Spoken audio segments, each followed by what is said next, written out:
Abonnez-vous et cliquez aussi sur la petite cloche de notification pour ne rien rater de nos prochaines vidéos.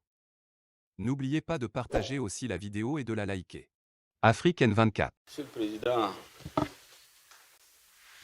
Mesdames et Messieurs les membres de la délégation de l'Union africaine, Mesdames et Messieurs les ministres, je voudrais d'abord, Monsieur le Président, vous souhaiter la bienvenue au Mali, chez vous. Parce que, comme vous le savez, nous le répétons, pour les Maliens, l'unité africaine fait partie de notre ADN.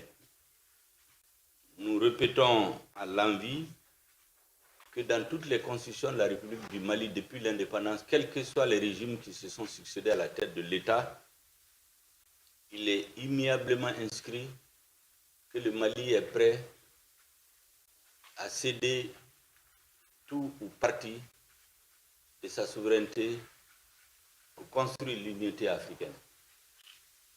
Donc l'Union africaine se retrouve dans nos murs aujourd'hui pour chercher une solution à la crise malienne.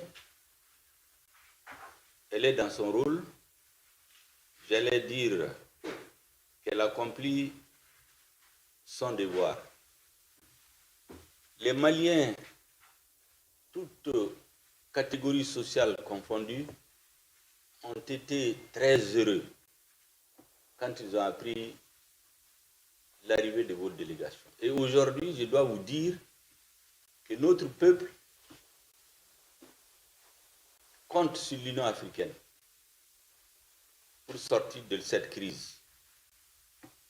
Nous sommes convaincus qu'avec vous, avec nos frères de la CEDEAO, avec lesquels nous sommes dans une brouille passagère, comme dans une famille, nous trouverons la voie de l'entente pour que le Mali réoccupe la place que n'aurait jamais dû quitter au sein de la communauté ouest-africaine, la communauté africaine, la communauté internationale, parce que les circonstances de l'histoire nous l'ont imposé. Monsieur le Président, je sais que vous êtes venu pour écouter. Vous n'êtes pas venu, tel que je vous connais, comme un donneur de leçons ou un père fouettard. Vous êtes venu nous écouter, vous êtes venu chercher à comprendre la spécificité de la transition malienne. Comme on dit, un problème bien posé et à moitié résolu. Une maladie bien diagnostiquée et à moitié soignée. Pour comprendre ce qui se passe au Mali et pour avoir une bonne appréciation, une juste appréciation des propositions de chronogramme faites par le gouvernement de transition, il est important de remonter à l'origine de la crise. Vous savez, les transitions suivant les pays n'ont pas les mêmes origines, donc n'ont pas les mêmes parcours pour résoudre et finaliser la transition pour retrouver un ordre constitutionnel normal. Il y a des pays où, à cause d'une certaine situation, un chef d'État a disparu. L'objectif de la transition, c'est d'organiser des élections. Parce qu'il n'y a pas d'autre problème posé que la disparition du chef de l'État. Vous avez des pays, à cause d'une certaine gestion, peut-être c'est l'armée qui intervient pour une raison ou une autre. Soit la constitution est violée, sous le couvert des régimes démocratiquement élus, les constitutions sont violées et une partie des forces armées de sécurité sont utilisées contre la population pour en tuer davantage, pour réduire le peuple au silence. Une partie de la population, l'armée sort, le régime change. Dans ce cas, c'est rétablir les libertés individuelles et collectives, rétablir l'ordre dans le pays et faire en sorte que ce qui a conduit à la chute du régime n'advienne plus. Il y a des pays où c'est un échec de la gestion des questions de sécurité qui amène peut-être l'armée à sortir des casernes. Au Mali, c'est un cas spécifique. Au Mali, c'est le peuple qui s'est soulevé pendant des mois, en laissant sur le champ de bataille des morts et des blessés à vie.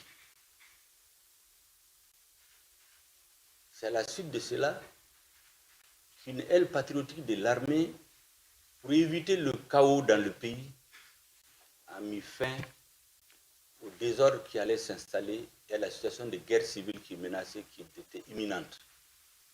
Ce n'est pas des officiers qui sont sortis des casernes juste pour venir prendre le pouvoir. La plupart des officiers patriotes qui ont opéré le changement le 20 août, le 18 août 2020, sont des jeunes officiers qui ont fait la moitié de leur vie, de leur carrière sur le théâtre des opérations militaires, depuis 2002 pour certains.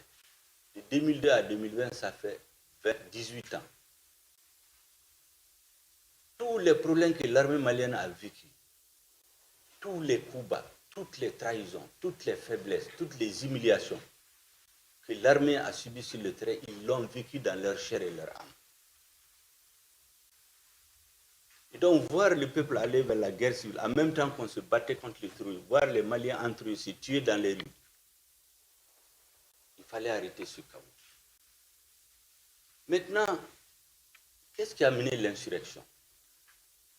C'est important de le souligner parce que les mêmes causes produisant les mêmes effets, si on ne s'attaque pas aux causes de l'insurrection, on aura donné juste un comprimé pour baisser la température sans soigner la maladie. Il se trouve qu'il y a des principes généraux inscrits au niveau de la communauté internationale que nous partageons, c'est-à-dire, pour gouverner, il faut avoir le mandat du peuple. Mais j'ai l'habitude de dire aux uns et aux autres, j'ai donné l'exemple tout de suite, l'élection, à être élu, c'est comme, en termes de façon allégorique, c'est comme un chauffeur à qui on donne un permis pour conduire. Le peuple donne un permis à un homme pour conduire ses destinées. Mais si ce chauffeur qui est censé conduire passe le temps à faire des accidents, à faire des morts, à tomber dans les caniveaux, celui qui a donné le permis se pose la question, est-ce qu'il doit continuer à le garder? Et celui qui a ce permis, c'est le peuple. Lorsqu'un régime est élu, il promet à la population, première chose, ramener la paix et la sécurité. C'était ça le slogan qui a conduit au plébiscite de l'ancien président en 2013. Nous avions l'insécurité résiduelle dans le nord du Mali. 8 ans après, nous avons 80% du territoire envahi par le terrorisme. Les militaires tombent en masse. On les enterre dans des fosses communes parce qu'il n'y a même pas de quoi les transporter. Il y en a qui sortent pour aller chercher à boire. Les terroristes leur tendent des pièges. Ils les éliminent, ils prennent leurs véhicules, ils mettent les bouts d'explosifs, ils vont bombarder, ils vont faire exploser des casernes. Alors qu'au même moment, le budget pour ce qu'on appelait la loi d'orientation de programmation militaire, prévu par le gouvernement de transition en 2013, était de 400 milliards de francs CFA. Ça a été multiplié par 3 par le gouvernement élu en 2013, pour être de 1230 milliards. Tous les Maliens ont applaudi, même l'opposition a voté pour équiper l'armée. C'est l'armée qui a préparé le projet, avalisé par le gouvernement. 8 ans après, on n'a pas de vecteurs aériens. L'argent voté pour acheter des vecteurs aériens a été détourné, au vu au sud de tout le monde. Tout le monde est au courant au Mali. Les ambassadeurs des pays sont là, même vos ambassadeurs sont là, tout le monde le sait. Pour acheter des hélicoptères, l'argent est détourné. Pour acheter des avions, l'argent est détourné. Pour acheter des camions-citernes pour transporter le carburant, l'eau chez les militaires. Des camions qui coûtent 26 millions, on les facture à 250 millions de francs CFA. Les militaires tombent tous les jours. L'insécurité se répand, des villages entiers sont éliminés. Des femmes sont brûlées, les enfants, et la population est assise. On dit que le régime est démocratiquement élu, Donc il doit rester. Donc le peuple dit, je ne veux plus d'un régime incompétent qui ne peut pas assurer la sécurité. Le premier critère de légitimation d'un régime dans notre conception, c'est sa capacité à assurer la sécurité des personnes et des biens. Un régime qui ne peut pas assurer la sécurité des personnes et des biens ne peut pas être légitime. Donc, le premier objectif de la transition, c'est de restaurer la sécurité sur une bonne partie du territoire pour qu'un minimum, un maximum de citoyens soient sécurisés pour qu'ils puissent aller aux élections. Aujourd'hui, aucun homme politique, y compris ceux qui demandent de faire les élections en février, aucun homme politique ne peut aller faire une campagne chez lui. On en a fait la meilleure expérience en 2020. Le chef de file de l'opposition, notre regretté Soumaïla Cissé, a été en campagne, il a été enlevé. Et donc, s'il s'agissait juste de faire une élection, il n'y a que l'armée qui est sur tout le territoire aujourd'hui. Il suffisait aux militaires de sortir un candidat et le présenter. Ils vont le faire élire, mais on aura résolu quoi? Donc, la sécurité. Deuxième chose, la lutte contre la corruption et l'impunité. Je viens de vous expliquer comment les fonds de l'armée sont détournés massivement. 20 à 25% du budget d'État sont injectés pour la sécurité. Pas de résultat. L'insécurité s'étend tous les jours. Les Maliens ont les preuves, les citoyens là, qu'il y a des détournements massifs. Ce n'est pas seulement dans l'armée, dans la vie civile. Vous avez des projets dont les montants sont surfacturés. 50%, 60%. Aujourd'hui, la lutte contre la corruption, ce n'est pas seulement au niveau de l'armée, c'est au niveau de la vie civile. Des projets routiers qu'on facture à 22 milliards de francs CFA. Nous venons, nous les auditons, ça redescend à 12 milliards. Des montages qui sont faits pour pomper l'argent amené dans des comptes offshore. Ça revient sur des comptes des dirigeants, des responsables politiques. On a la liste aujourd'hui. Donc le peuple dit la lutte contre la corruption et l'impunité. Nous avons des disparitions forcées, des journalistes disparus, on ne sait pas où ils sont enterrés. Le peuple dit on n'est plus d'accord. Le peuple sort pour manifester. On tire sur la population. Pas dans la rue, devant des mosquées. Des populations vont se réfugier dans les mosquées. On va tirer sur elles pendant 3 jours, avec plusieurs morts. La communauté internationale ne dit rien. Pendant qu'on lutte contre le terrorisme islamiste, on va tirer sur des citoyens dans les mosquées, devant les mosquées. Mais c'est une façon de donner des arguments aux terroristes. Le peuple dit qu'il faut des enquêtes pour savoir qui a donné l'ordre de faire cela. Aujourd'hui, ces enquêtes-là sont avancées. Donc, deuxième exigence du peuple, lutte contre l'impunité et la corruption.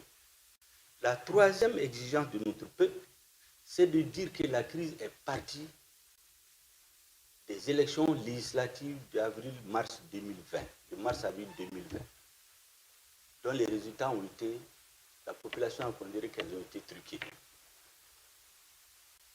Depuis plus de 20 ans, il y a des réformes qui sont reportées par chaque président.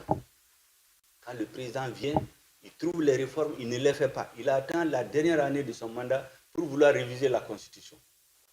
Le peuple, le soupçonnant de vouloir manipuler la Constitution, sort, il recule. On a reculé en 2010. D'abord en 2001. On a reculé en 2011.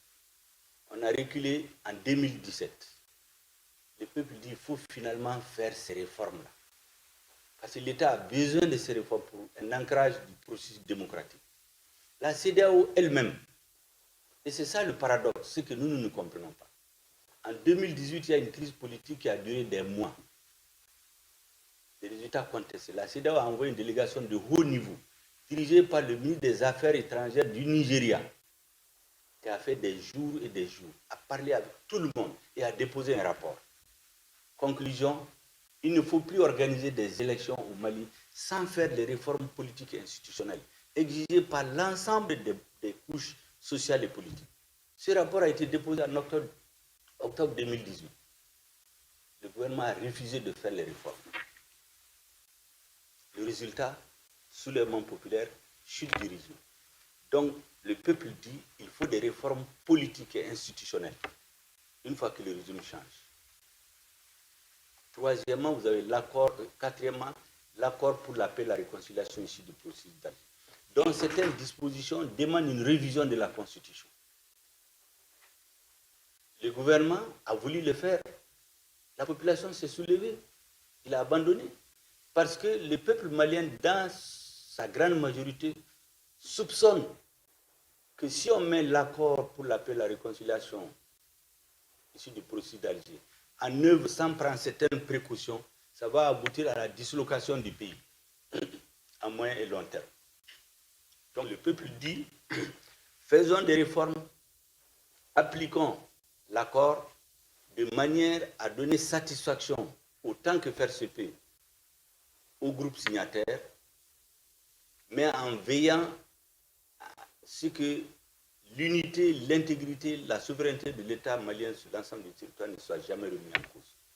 Voici les exigences autour desquelles le peuple s'est soulevé. Et donc, lorsqu'un régime vient après ce soulèvement, est-ce qu'il y a plus logique que de demander de faire d'abord ces réformes avant d'aller à une élection? Parce que si on ne les fait pas, le nouveau président qui va être installé, ça fait près de 20 ans, 30 ans, nous sommes dans des élections. Tous les maux qui ont conduit à la chute du régime ont été dénoncés au moins 20 à 25 ans. Tous les régimes dits démocratiquement élus ne les ont pas résolus. Donc la population est convaincue qu'il faut que le gouvernement de transition règle ces questions pour rendre irréversible le processus de refondation de l'État. Pourquoi nous parlons de refondation? Il faut reconstruire complètement l'État malien, ses institutions, les modes de gouvernance, parce que le problème principal, c'est la malgouvernance. Le pays n'est pas dirigé suivant les lois, suivant la réglementation internationale. Voici les objectifs de la transition. Toute autre lecture qui ramenait la transition uniquement à des élections, ça fait 30 ans que nous organisons des élections. C'est la preuve que les élections ne sont pas la solution. Elles ne sont pas une fin en soi. Les élections, c'est pour donner mandat à un groupe pour gouverner le pays dans l'intérêt de l'écrasante majorité de la population. Donc, toute lecture qui conduirait à ramener la transition uniquement aux élections va nous conduire à d'autres coups d'État. Nous voulons faire en sorte qu'il n'y ait pas de contestation, minimiser les contestations des élections, que le processus de lutte contre la corruption et l'impunité atteigne un point de non-retour, pour qu'aucun régime ne vienne nous amener en arrière, que l'équipement et la mise en condition de notre armée atteignent un niveau de non-retour. Nous sommes l'une des rares armées du monde qui s'est trouvée dans une tourmente à laquelle ils ne s'attendaient pas. Les pays préparent la guerre. Nous avons 2011, c'est une armée complètement désorganisée, déséquipée, où les soldats souvent patrouillaient dans des plastiques, des chaussettes en plastique, où les soldats n'avaient pas les moyens de se battre. Cette armée est venue tomber, le ciel est venu lui tomber dessus, avec la crise libyenne venue d'ailleurs. Donc notre armée s'est retrouvée dans une situation à laquelle elle ne s'attendait pas. Elle est obligée de recruter, de former, de s'équiper, de se battre en même temps. Même les plus grandes armées du monde n'ont pas été dans ces conditions. Et donc lorsque cette armée dit aujourd'hui, je suis en train, à force de réorganisation, de détermination et de volonté politique du chef de la transition, de m'équiper, de reprendre l'initiative, de terroriser les groupes terroristes, d'amener la peur dans leur camp en détruisant des bases terroristes, en arrêtant des terroristes. Pendant qu'on engraine ces résultats, on vient nous donner un coup de poignard en nous appliquant des dispositions illégales et illégitimes. Nous le disons, ce n'est pas de la propagande.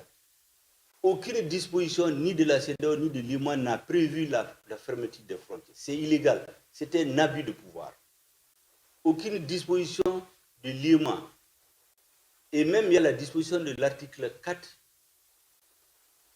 du traité qui interdit ce qui est en train d'être fait à notre pays. Vous avez la Convention des Nations Unies sur les pays sans littoral qui interdit un embargo contre un pays sans littoral. Toutes ces règles sont violées parce que notre peuple est à terre aujourd'hui. On veut nous humilier. On veut déstabiliser les institutions de la transition. C'est ce choc-là qui a motivé la grande manifestation patriotique du 14 janvier, qui ne s'est jamais passée dans l'histoire du Mali. Les estimations, je les ai eues ce matin des services de sécurité. Plus de 7 millions, près de 4 millions de Maliens ont manifesté le même jour sur l'ensemble du territoire. Aucun président élu n'a jamais mobilisé plus de 1 700 000, 2 millions.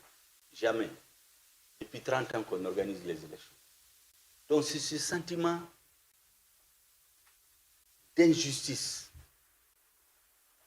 Pour certains Maliens, ils ont été trahis au moment même où ils avaient besoin de l'aide de leurs frères. On vient les achever.